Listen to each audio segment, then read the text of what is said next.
ညီမတို့စီမှာ Linebus ကနေပြီးတော့အယောင်ဆိုင်သုံး POS software ကိုပြောင်းလဲတက်ဆင်တဲ့သူတွေများလာကြပါတယ်ရှင်။အဲ့ဒါကြောင့် Linebus ထပ်ပို့ပြီးကောင်းတဲ့အားသာချက်တွေရှိပါသလားရှင်။ ဟုတ်ကဲ့ရှိပါတယ်ရှင် Linebus မှာဈေးတွေကိုအတွဲလိုက်မှတ်နေရခက်စားရင်အယောင်ဆိုင်သုံး POS software မှာလက်လီဈေးတွေအပြင်လက်ကားဈေးကိုပါ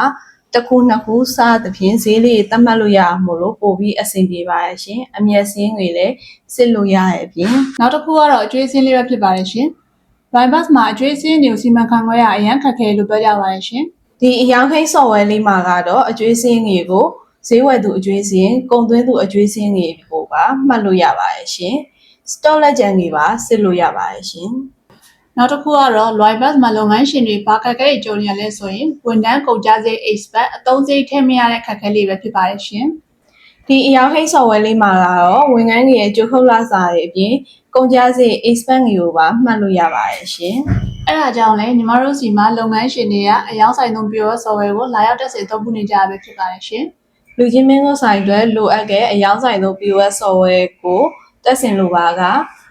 ဘာယုံမှာတင်ထားတဲ့ဖုန်းနံပါတ်ကြီးအပြင်ဆိုင်မှာကိုယ်တိုင်လာရောက်ကြည့်ရှုဝယ်လို့ရပါရဲ့ရှင်။